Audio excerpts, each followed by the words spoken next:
Wondering if you should vote this year? Who you should vote for or which issues should determine your vote? Immigration, national security, employment, healthcare, religious liberty, taxes, war, terrorism, the protection of life, education, capital punishment, gun control, poverty, the environment, workers' rights, family, hunger, prison reform, global human rights.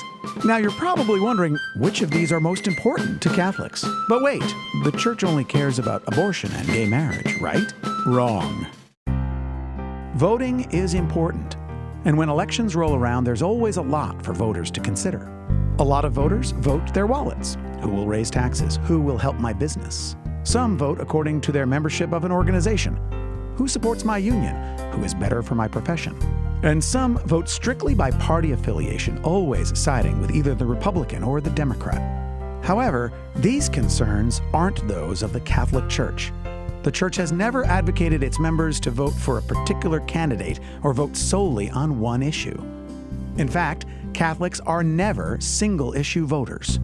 As Catholics, we're lucky because our faith helps us sort out these complicated issues and leads us to an informed decision about which candidate to vote for. As a people of faith, it's important that we remember we have a moral obligation to uphold, founded in the teachings of Jesus and of the Church.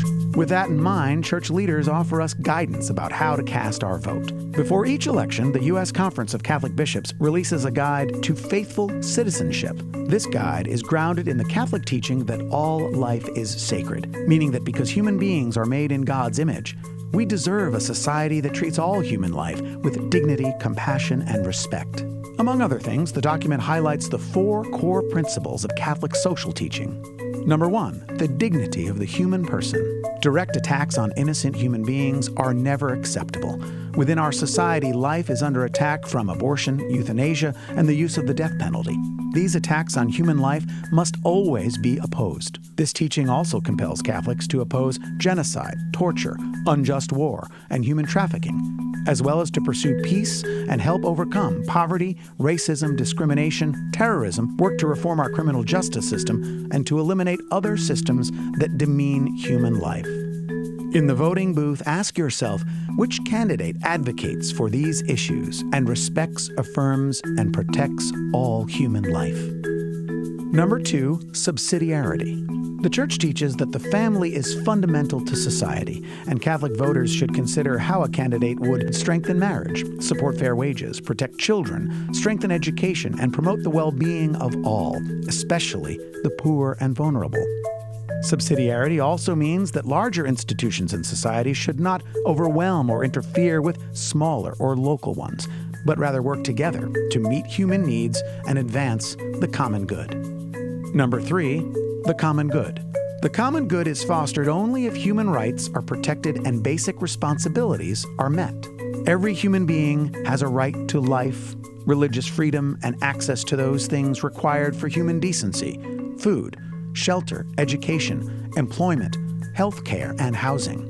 The Church has a long history of promoting social justice, and Catholic voters should be mindful of which candidate best supports these efforts by covering the uninsured, eliminating housing discrimination, promoting food security, and affirming private property.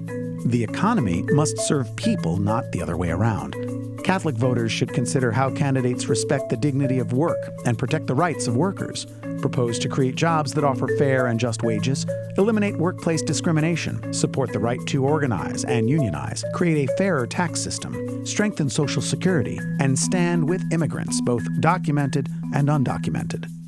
Fostering the common good also means we have a moral duty to care for God's creation. Catholic voters need to bear in mind which candidates will help fight climate change and pollution, safeguard access to clean water, protect the earth, and ensure a sustainable environment for all people now and in the future. Number 4, solidarity. We are one human family, whatever our national, racial, ethnic, religious, economic, and ideological differences may be. Loving our neighbor has global dimensions and requires us to eradicate racism and address the extreme poverty plaguing so much of the world. Solidarity also includes the gospel mandate to welcome the stranger among us. This compels people of faith to care for and stand with all newcomers, including refugees, migrants, asylum seekers, and immigrants, by ensuring that they have opportunities for a safe home, education for their children, and a decent life for their families. The church teaches that those who are in the greatest need deserve preferential concern. A moral test for society is how we treat the weakest among us, the unborn, those dealing with disabilities or terminal illness, and the poor and marginalized. A moral test for candidates would be to look at who best watches out for these poor and vulnerable through policy, voting record, and initiatives. It's a lot to consider, and maybe you've begun to think that one candidate over another seems more deserving of your vote, or maybe you're still unsure. But don't let that prevent you from voting. Remember, since the church isn't going to tell you how to vote, it's up to you to educate yourself on the issues, know what the candidates stand for, and understand what the church teaches. It won't be easy, but do your best to prayerfully consider the choices before you.